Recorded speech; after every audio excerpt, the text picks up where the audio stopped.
समस्ते निज साहित्य बही पढ़ी तुम परी छोट पिलाटी गोटे 5 वर्षर शिशु सी चाटशाली पढ़ा जाए एवं रास्तार खंडिया खबर भी गली पड़े। तो आज टॉपिक आमे 5टी चैप्टर रे डिवाइड करबा। चैप्टर 1 तांकर पिला दिन एवं ओडिशा को आसबा पर्यंतर कहानी। चैप्टर 2 रे ओडिशा प्रत्यावर्तन कला परे तांको जीवन। चैप्टर 3 रे तांकर अचीवमेंट्स एंड फेल्युअर। चैप्टर 4 रे तांकर ओकिलाती जीवन रे दीटा बड़ केस ता विषय डिस्कशन करबा। और चैप्टर 5 रे मो मतरे मधुबाबू को मु केते ऑब्जर्व कली से विषय में आपन को जणे। नमस्कार। आज टॉपिक स्टार्ट करबा पूर्व मु गोटे छोट कहानी कहबा को जाउची जोटा कि आमे छोट बेला समस्त निज साहित्य बही रे पढ़ी तुम परी छोट पिलाटी गोटे 5 वर्षर शिशु सी चाटशाली पढ़ा जाए एवं रास्तार खंडिया खबर भी गली पड़े। तापरे से परिस्थिति को सामना करे एवं रास्ता को मरामती करने कथा चिंता करे। सीए एवं तार छोट छोट सांग माने पाठ पढ़ी सारा पर रास्तार खाल को भरवा को जाती। ये सब ग्रामवासी देखी आश्चर्य हो जाती जे गोटे 5 वर्षर बालक भितर एते बुद्धि आसिला केमिति। तापरे ग्रामवासी से प्रेरणा पाई गाँ रास्ता को मरामती करती एवं ग्रामवासी एवं अवधान समस्ते से पिला को बाहा बाहा करती। भावंतु गोटे 5 वर्षर बालक भितर जदि एते समस्या को समाधान करिवार शक्ति अच्छी जेतेबेले ताको 25 वर्ष होइतिबो से केते समस्यार समाधान करिथिबे। तांको जेतेबेले 50 वर्ष होइतिबो से केते समस्यार समाधान करिथिबे। से आउ केही नुहंती आम उत्कल गौरव मधुसूदन दास आम प्रिय मधुबाबू। चलंतु आज आमे तांको विषय रे बहुत सारा जिनस जानिबा। तो आजिर टॉपिक आमे 5टी चैप्टर रे डिवाइड करबा। चैप्टर 1 तांकर पिला दिन एवं ओडिशा को आसबा पर्यंतर कहानी। चैप्टर 2 रे ओडिशा प्रत्यावर्तन कला परे तांको जीवन। चैप्टर 3 रे तांकर अचीवमेंट्स एंड फेल्युअर। चैप्टर 4 रे तांकर ओकिलाती जीवन रे दीटा बड़ केस ता विषय डिस्कशन करबा। और चैप्टर 5 रे मो मतरे मधुबाबू को मु केते ऑब्जर्व कली से विषय में आपन को जणेबी। तो चलंतु स्टार्ट करबा चैप्टर 1 रू। समय थिला 1848 मसिया। ईस्ट इंडिया कंपनी भारत आसी सारी थाए। इंग्रेज मानकर शासन चली थाए। ओडिशा रे मध्य ईस्ट इंडिया कंपनी शासन करबा को लागि थाए। से समय रे कटक जिल्लार सत्यभामपुर नाम रे एक छोट गाँ थाए। से गाँ रे बसवास करती गोटे दंपति चौधरी रघुनाथ दास एवं तांको धर्मपत्नी पार्वती देवी। तांको औरसरु तृतीय संतान रूपे जन्म नियंती 1848 मसिया एप्रिल मास 28 तारिख रे गोविंद वल्लभ दास। गोविंद वल्लभ छोट बेलू बहुत तीक्ष्ण बुद्धि संपन्न होती एवं निज माँ बुद्धि को निज जीवन रे आदर्श रूपे परिचालित करती। धीरे धीरे बड़ हुआ 1864 मसीह से कटक जिला हाईस्कल रु मैट्रिक पास करती। किंतु से समय ओडिशा रे कौनसी हायर स्टडी पाई कॉलेजेस नथिला। तेणु बापा कथार बाध्य होई से जॉइन करती पोस्टल डिपार्टमेंट रे। किछि दिन चाकरी कला परे तांको अनुभव हुए जे से चाकरी पाई तैयारी ही नांती। तेणु निज भाग्य परीक्षा करने को जाई सी चली जाती कलिकता सहर।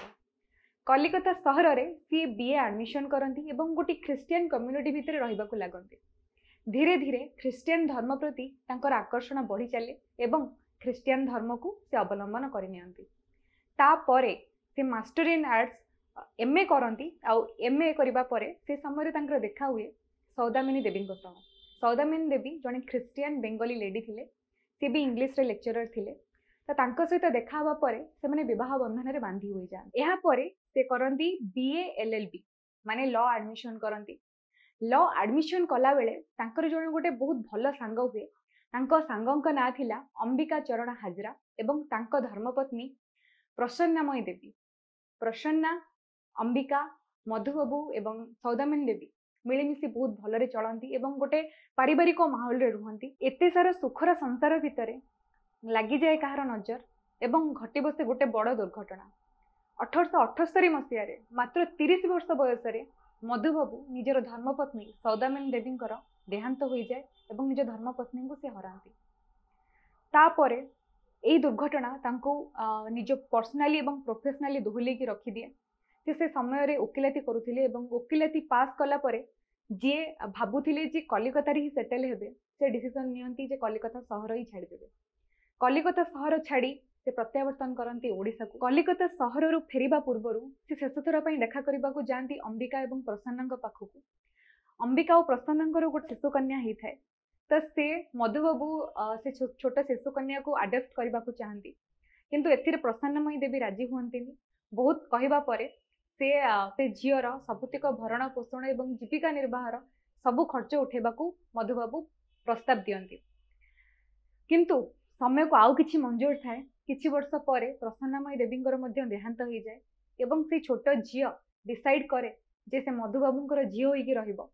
से झील आउ केही नुहे, आम समस्तंकर प्रिय शैलबाला दास, जहां नाम रे कटक रे शैलबाला कॉलेज स्थापना करा जायछि।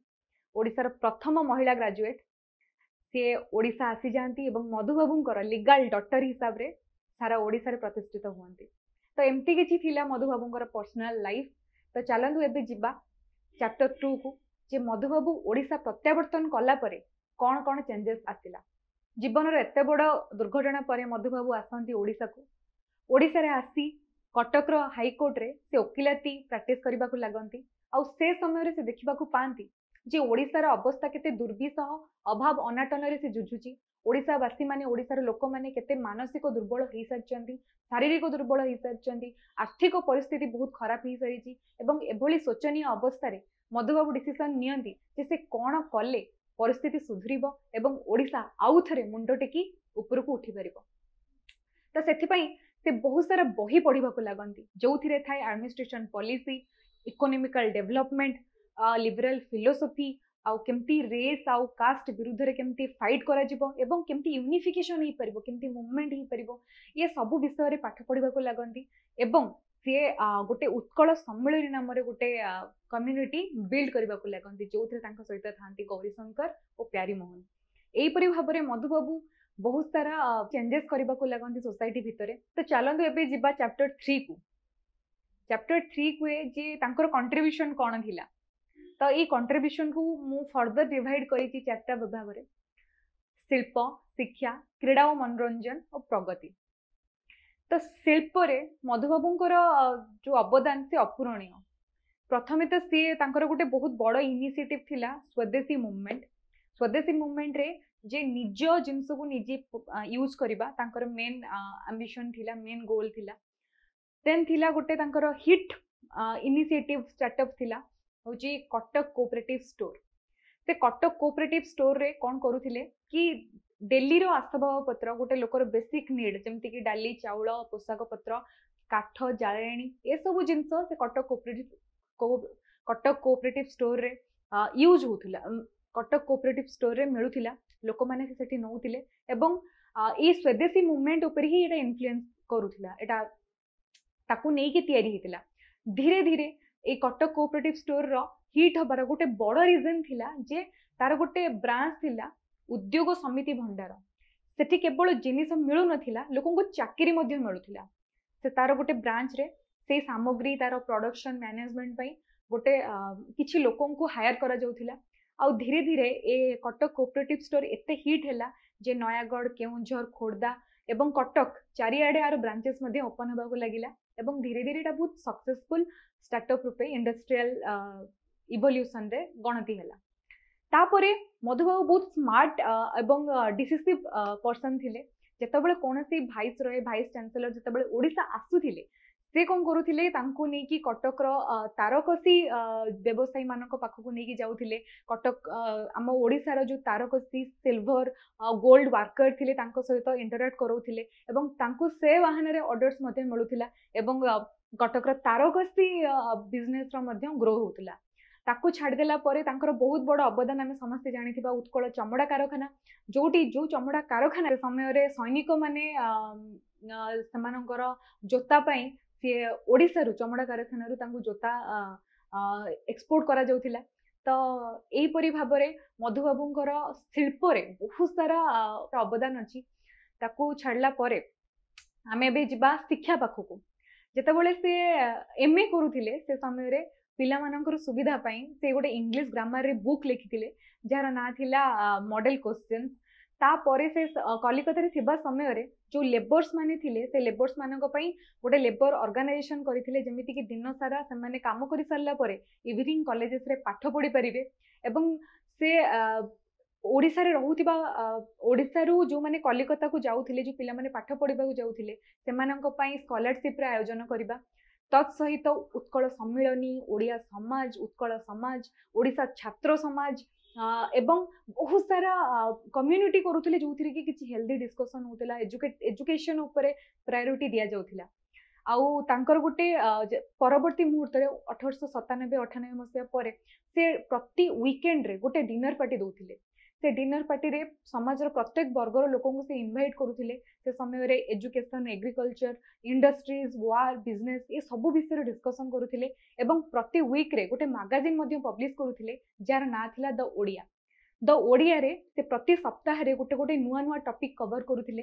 जेमति कि industrial evolution war is business and business is war third रे थिला कि freedom from business captiveness and business related जहाँ भी टॉपिक थिला से कवर करूथिले तो एमती किछि एजुकेशन रे मध्ये तांकर कंट्रीब्यूशन रहितिला तो थर्ड रे आसुची क्रीड़ा और मनोरंजन मु आगरे जमती कहितली मधुबाबू निजर ह्यूमर निजर बुद्धि नै कि बहुत पॉपुलर थिले लोक मानक भितरे तो से प्रथम लोक थिले जे कि ओडिशा एथलेटिक एसोसिएशन रो फाउंडर थिले तत्सहित से जो डिनर पार्टी रखुथिले से डिनर पार्टी रे ओडिसा रो क्लासिकल म्यूजिक एवं जो माने डांसर थिले से माने मध्ये परफॉर्म करूथिले ता बहाना रे ओडिसा रो जो रिच म्यूजिक कल्चर और हेरिटेज ये मध्ये तार गोटे नुआ स्टेज पाउथला परफॉर्म करबा पई तत्सहित ओडिशा आर्ट वेयर रो मध्ये से फाउंडर थिले तो एमती किछि क्रीड़ा और मनोरंजन रे तांकर अवदान थिला तापर हमें जीवा डेवलपमेंट आज आम जो रेल रे यात्रा करूचे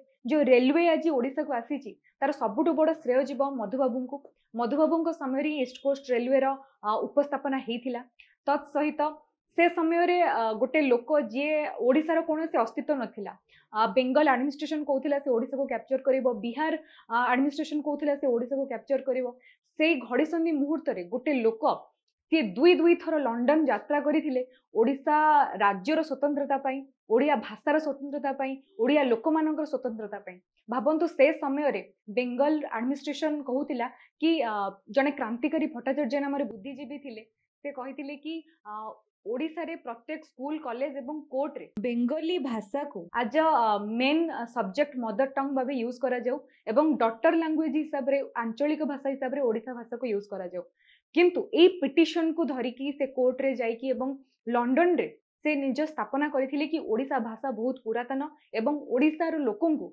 ओडिया भाषा को निज भाषा रूपे यूज करबा को दिया जाऊ अधिकार रूपे दिया जाऊ तांकर तो एभली किछि तांकर गुरुत्वपूर्ण अवदान थिला ओडिशा जाति प्रति ओडियांक प्रति एवं आज जदि ओडिशा गोटे स्वतंत्र राज्य रूपे परिगणित होउची तार सबुठु बड़ श्रेय जीव मधुबाबू को तो एमती किछि थिला शिल्प शिक्षा क्रीड़ा मनोरंजन एवं प्रगति रे मधुबाबूंकर अवदान को चलନ୍ତୁ स्टार्ट करिबा चैप्टर 4 रु तांकर अचीवमेंट्स कोन कोन थिला मधुबाबूंकर अचीवमेंट्स हम जदि गणिबा ताहले से तो असरंती रहिबो किंतु किछि रिमार्केबल अचीवमेंट्स हम आज कहबा को जिबा फर्स्ट जेतबेले से छोट हिथिले से माने 18-20 वर्ष बयस रे से प्रथम ग्रेजुएट प्रथम बीए प्रथम एमए ओडिसा रे प्रथम एजुकेटेड पर्सन हिसाब रे से परिगणित हिथिले गोटे ऑथर गोटे राइटर पोएट थिले से बहुत सारा बुक्स एवं मैगजीन से पब्लिश करथिले तत्सहित ओडिशा एसोसिएशन रो से चेयरपर्सन थिले कटक रो वाइस चेयरपर्सन थिले ता सहित ओडिशा क्रिश्चियन कम्युनिटी रो से चेयरमैन थिले तत्सहित इलेक्टेड मेंबर थिले बेंगल लेजिस्लेटिव रो बिहार एंड ओडिशा रो से थिले इलेक्टेड एज एमपी थिले ता सहित मिनिस्टर थिले बिहार एंड ओडिशा एडमिनिस्ट्रेशन रो एवं बहुत वर्ष धरी से सर्विस देइचंती ता सहित गोटे इंडस्ट्रियलिस्ट थिले एवं फिलांथ्रोपिस्ट थिले ता सहित द ह्यूज उत्कल सम्मिलनी रो से मुख्य पुरोधा थिले एवं एमती किछि बहुत सारा तांकर अचीवमेंट्स रहिछि तांकर से डेथ बेड रो 2 वर्ष पूर्व जाके मध्य काम करिसंती तांकर गोटे बहुत लॉन्ग पीरियड रहिछि तांको कामरो तो एमती किछि बहुत सारा अचीवमेंट्स तांकर थिला चलते आम जाना मधुबाबू वकिलाती जीवन दुईटी famous case first one the famous Puri Jagannath temple case 1887 मसीह केस टी होता सेतबेले बेंगल लेजिस्लेटिव बेंगल एडमिनिस्ट्रेशन कही जे जगन्नाथ मंदिर प्रशासनिक दायित्व एवं अधिकार ता जिम्मा से ता निज कंट्रोल को नहीं जीवो। ए कथा शुणी ओडिशावासी एवं जगन्नाथ मंदिर जे राजा थिले एवं सेवायत मानक भितर चहल पड़गला जे ओडिशार गोटे आमर मंदिर कंट्रोल केमिति बेंगल रो एडमिनिस्ट्रेशन नहीं परिबो। तो ये सब पर सब लोक मिसिकी मधुबाबू पाखक जाइए समस्त को लगी जे मधुबाबू जेहेतु ख्रीस्टियान धर्म को ग्रहण कर सारी सी ए केस रे एते ध्यान देबे नहीं, किंतु मधुबाबू समस्त को भूल प्रमाणित करी जगन्नाथ मंदिर सुरक्षा लगी से कोर्ट रे पिटिशन देथिले। तापरे से कोर्ट कचेरी रे कहिथिले जेमिति चर्च रो अध्यक्ष पोप को अंडर रे सबु प्रशासनिक दायित्व थाए, ठीक सेमिति जगन्नाथ मंदिर अध्यक्ष होचंती जगन्नाथ मंदिर राजा, तो तांको अंडर रे मध्य ये सबु दायित्व बिलोंग करे। तो से हिसाब रे तांको प्रशासनिक दायित्व राजा को समर्पण कर दिया जिबा उचित। तो यहीपरि भाव में धीरे धीरे कोर्ट रे केस चली एवं भगवान कर आशीर्वाद रु जगन्नाथ आशीर्वाद रु मधुबाबू कोर्ट रे केस जीति एवं सारा ओडिशावासी तरफ रु शुभेच्छार सुओ छुटी थिला और यहीपरि भाव में मधुबाबू केस जीति थे। द्वितीय केस हूँ जितेबाला मधुबाबू मिनिस्टर थिबा समय रे तांकू कह जाइथिला जे मिनिस्टर वाइस चांसेलर एवं प्रेसिडेंट ये सब ऑनररी पोस्ट। तो से समय रे सी निज दरमा बंद करने निज चाकरी रु सैलरी कट करने गवर्नमेंट को पिटिशन देथिले जे चाकरी रो सैलरी ऑफ हो जाओ। तांकर जो माने सहकर्मी थिले सेमाने एथिरे राजी ही नथिले, किंतु मधुबाबू से समय आर्थिक परिस्थिति को सामने रखी से सैलरी गुड़ाक बंद करने गवर्नमेंट को जनईथिले, किंतु गवर्नमेंट एथिरे राजी न हेबा जोगु से निज मंत्री पदरु इस्तीफा दे देथिले। तो एमती किछि थिले मधुबाबू जी की निज सैलरी नबा पई मध्ये संकोच बोध करुथिले। तो एमती किछि तांकर मेंटालिटी थिला, एते ब्रॉड फिलोसफी रु से बिलोंग करुथिले। एबे जिबा चैप्टर 5 को मो मतरे मधुबाबू जीवन विषय जी मुझे जानवा पाइली बहुत ही इंटरेस्टिंग थिला, बहुत भल लगिला पढ़ी, किंतु जोटा मते बहुत पसंद लगिला सेटा बेसिकली थिला कि जो समय रे पुओ झियो भितर डिफरेंसेस एते हाई थिला जे लोक माने गोटे पुओ पई झियो मानक कन्या भ्रूण हत्या कर दउथिले, छुआ छुआ भाव रोथिला। से समय रे गोटे 30 वर्षर युवक निजर सांगर झियो को अडॉप्ट करी गोटे झीर पिता रूप से निजको संसार रे परिप्रकाश करथिले, गोटे गर्ल चाइल्ड रो फादर हिसाब रे से निजको प्राउड फादर हिसाब रे प्रेजेंट करथिले। सेटा गोटे बहुत रिवोल्यूशनरी स्टेप थिला जे पुओ झियो भेदभाव रु ऊपर को उठी मधुबाबू गोटे झीर बापा हवा को पसंद करथिले। द्वितीय जेतेबेले तांको चमड़ा कारखाना रे तांको श्रमिक मानक पचरा जाइथिला मधुबाबू केमिति से कहंती जे काम सरिला परे मधुबाबू तांको सहित बसिकी खाद्य खांती। तो जाति अजाति छुआ अछुआ भाव से बहुत ऊर्ध्वे उठी मधुबाबू निज श्रमिक मानक पई बहुत किछि काम करथिले, ओडिशावासी को निज भाई भौणी बोली भाबुथिले। आउ शेष रे जेतेबेले से निज डेथ बेड रे थिबा समय रे निज झियो को से कहिथिले कि मते बापा बोली डाकिथिबारु धन्यवाद। तो जो लोक एते एग्रेसिव एते र्यूड एते स्ट्रांग आयरन मैन हिसाब रे ओडिसा रे परिचित, सारा पृथ्वी रे परिचित, से ता भितर गोटे इमोशनल सॉफ्ट कॉर्नर भी से लोकंक भितर थिला जे कि सबु किछि निज झियो को दे दे संसार चली जाइथिले। तो एमती किछि महियान गरियान व्यक्तित्व मधुबाबूंकर थिला जोटा कि मते पर्सनली बहुत भल लागिला। आशा करूची मु सठिक जस्टिफाई करिथिबी तांकर जीवनी को, फिर भी जदि किछि त्रुटि रहि जाइछि मते क्षमा करिवे। आउ जदि किछि आपण माने जानिचंती निश्चित भाव कमेंट सेक्शन रे लिखि जणेबा को भूलिबेनी। रहुची, नमस्कार।